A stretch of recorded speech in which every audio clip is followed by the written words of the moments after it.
राधे राधे। राधे राधे महाराज जी। महाराज जी, हमें कब पता चलता है कि भगवान हमारे साथ हैं, भगवान ने हमें अपना लिया है? जब हर समय भगवान का स्मरण होता रहे, मान अपमान में, सुख दुख में, लाभ हानि में हमारे अंदर समान स्थिति बनी रहे। प्रभु के सिवा किसी से कोई आश नहीं, प्रभु के सिवा कहीं और विश्वास नहीं, प्रभु के सिवा और कोई बल नहीं, तब ये समझना चाहिए कि हर समय हमारी स्थिति श्री भगवान में है। हर समय प्रभु हमारे साथ है। ये कोई साधारण स्थिति नहीं है। जो द्वंद्वों पर विजय प्राप्त कर चुका है, जो निरंतर नाम में रत है, जिसके हृदय में एकमात्र अनन्य भाव से प्रभु में चित्तवृत्ति समर्पित हो गई, उसको यह अनुभव होता है। ये बातों से अनुभव नहीं होता। अभिमान भरे भाव में हम कह सकते हैं ऐसा कि भगवान तो हमारे साथ रहते हैं, पर खुद अनुभव कर लेना, ऐसा अनुभव नहीं आएगा। ये तभी होता है जब अभिमान गलित होकर दैन्य भाव से भगवान के निरंतर स्मरण में, तो आपको अनुभव क्या हो, तो दिखाई देने लगेंगे। हर द्वंद्व में समता। कोई हमारी निंदा कर रहा है या प्रशंसा, सुख है या दुख, लाभ है या हानि, हमारी स्थिति में कोई फर्क नहीं। क्यों? प्रभु हमारे साथ है।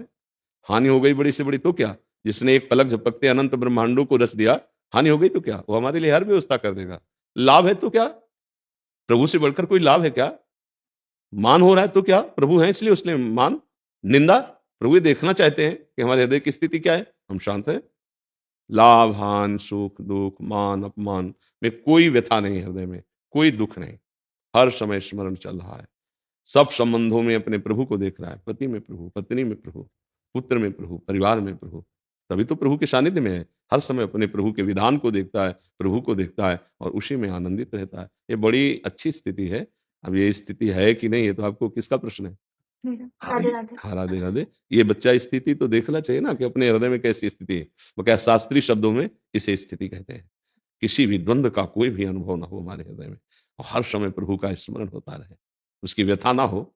अनुभव का मतलब उसकी व्यथा ना हो, और हर समय प्रभु का स्मरण चल रहा है, फिर कोई हर समय प्रभु है ऐसा अनुभव होगा। जैसे अभी हमारे सामने सब प्रभु ही तो बैठे हैं, पर देखो स्त्री हैं, पुरुष हैं, गोरे हैं, काले हैं, जवान हैं, बूढ़े हैं। ये क्या है? ये कपड़े हैं, ये ढांचे हैं। इनके अंदर जो मेरा ठाकुर बैठा हुआ है वो वैसे ही बैठा है जैसे आपके अंदर, आपके अंदर, आपके अंदर, आपके अंदर, सबके अंदर। अब हम हैं ना अपने प्रभु के सानिध्य में। अगर हम ढांचों को देखेंगे तो फिर हम प्रभु का सानिध्य नहीं देख पाएंगे। अब सबके हृदय में प्रभु को देखना कितनी कठिन बात है। कोई अच्छा साधु महात्मा अच्छे आचरण वाला है, उसमें तुम प्रभु की भावना कर सकते हैं। लेकिन जब कोई गाली देता है, प्रतिकूल व्यवहार करता है, गंदा आचरण करते दिखाई देता है, भला उसमें प्रभु की भावना कैसे कर सकते हैं? नहीं होगी ना। हाँ, यही यही सम विद्या विनय संपन्ने ब्राह्मणे गविहस्तनी स्वनिचय सुपाकेचा पंडिता समदर्शिना। अब जैसे हम बुरे आचरण करने वाले में बहुत मुश्किल पड़ेगा ये सोचना कि इसमें भगवान है, ऐसा लगे ना। जैसे बिजली के द्वारा हमारा जीवन चलता है, तो लाइट में हम कह सकते हैं बिजली है, सुखद है ना। एसी में बिजली है, सुखद है ना। लेकिन गड़ासे में, उसमें भी बिजली है। अगर छू जाए तो देखो आदमी को जला देती है, मार देती है, पर उसमें भी बिजली है। जो सुख प्रदान करने वाली है वही दुख प्रदान करने वाली है। जो जीवनी शक्ति है, जीवन दे रही है, जल भी इसी से मिल रहा है। बड़ी बड़ी कंपनियां इसी से चलती हैं, बड़ी बड़ी खाद्य सामग्रियां प्रकट हो रही। अगर बिजली से पानी ना निकले तो खेत सूख जाए। तो यही जीवन नाश करने वाली भी है ना। अगर यही शीतल है तो यही बहुत हीट भी है, हीटर भी यही है। तो जब आपको पता है कि यंत्रों के प्रभाव से बिजली का प्रभाव दिखाई देता है, लेकिन बिजली समान है ना।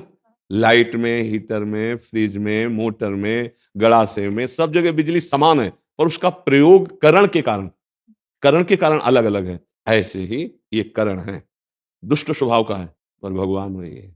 पावर उसमें वही है, अच्छे स्वभाव का है पर पावर वही है। चाहे वो वृद्ध हो, चाहे जवान हो, चाहे पशु पक्षी हो, चाहे जड़ हो, चाहे चैतन्य हो, सब में भगवान समान है। जैसे बिजली सब में समान है, ऐसे समान भाव से। हाँ, उसका प्रकाश है। अब इसी कनेक्शन में 0 वाट तो उसका उतना प्रकाश, हाइलोजन तो उसका उतना प्रकाश। बिजली तो एक प्राकृतिक है, इसका उदाहरण भगवान से बैठ भी नहीं सकता, क्योंकि ये एक देशी है। भगवान सर्वदेशी और असीम बलशाली। इसकी तो एक सीमा है, वो असीम सामर्थ्य। पर जैसे बताया जाए कि चंद्रमा देखो, एक डाल के ऊपर देखो, एक हाथ वो चंद्रमा दिखाई देता है, तो अपने लोग उससे हम चंद्रमा का दर्शन कर सकते हैं कि वृक्ष को देखा, फिर डाल को देखा, फिर चंद्रमा तक दृष्टि पहुंच गई। ऐसे उदाहरणों से समझाया जाता है, पर एक हाथ ऊपर नहीं है, कि भाई वृक्ष की वो डाल जो दिखाई दी ना, उसके एक हाथ ऊपर देखो, तो एक हाथ नहीं, करोड़ों असंख्यों हाथ ऊपर चंद्रमा है, पर हम देख लेते हैं। ऐसे उदाहरण से हम समझ लेते हैं। जब हम सब में भगवान को देखेंगे, सब जगह भगवान देखेंगे, तो हमको अनुभव होगा कि मैं भगवान के साथ हूं। जब हम भगवान को ही नहीं देख रहे तो भगवान को साथ कैसे दे सकते हैं? फिर हम लोग ऐसा कुछ समझते हैं कि भगवान अव्यक्त रूप से हमारे साथ होंगे। नहीं नहीं, ये भी भगवान है, सब भगवान है। कैसे? जब सृष्टि नहीं बनी थी तो केवल भगवान थे ना। जब सृष्टि बनी तो भगवान ने अपने आप से सृष्टि बनाई है, कोई नहीं था भगवान के सिवा, वही सब कुछ बन गए। और जब सृष्टि समिटेगी तो केवल वही रहेंगे। तो बीच में है कौन? वही तो बने हुए हैं, पर हमारी दृष्टि भगवदाकार ना होने के कारण हम नहीं देख पा रहे। नहीं तो गोस्वामी तुलसीदास जी कह रहे, जड़ चेतन जग जीव जत सकल राममय जानी। ये नहीं कहा मानी कि भाई तुम मान रहे हो, तुम्हारे मानने से क्या। उन्होंने कहा जान, मैं पक्का जान गया हूं, वही है, वही, उनके सिवा कुछ नहीं है। तो तब बच्चा माना जाएगा कि हमारे अंदर भगवान का संग है। जब ऐसा ज्ञान हो जाए, ऐसी स्थिति हो जाए। अब दूसरे ढंग से, ये तो शास्त्रीय उत्तर। व्यवहार में हर समय सोचना चाहिए कि जैसे छोटा बच्चा खेल रहा है दूर, उसको पता नहीं, पर उसकी माँ की दृष्टि उस पर बनी रहती है कि कहीं कुछ खा न ले, कहीं गिर ना जाए, कहीं ऐसा ना हो, तो वो कार्य करते हुए देखती रहती है। ऐसे ही भगवान मुझको देखते रहते हैं। ऐसे ही भगवान मेरे संग में, क्योंकि हम उनके बच्चे हैं, हम उनका नाम जप करते हैं, हम उनके आश्रित हैं, तो हमें भले नहीं दिखाई दे रहे, हम उनको भले भूल सकते, लेकिन वो हमें नहीं भूल सकते। वो हमें हर समय देखते रहते हैं। ऐसी भावना करो तो जल्दी आगे बढ़ जाओगे। ऐसा अनुभव होने लगेगा कि हमें भगवान देख रहे हैं, हमें भगवान ने बचाया, हमें भगवान बचाएंगे, ऐसी भावना दृढ़ हो जाएगी।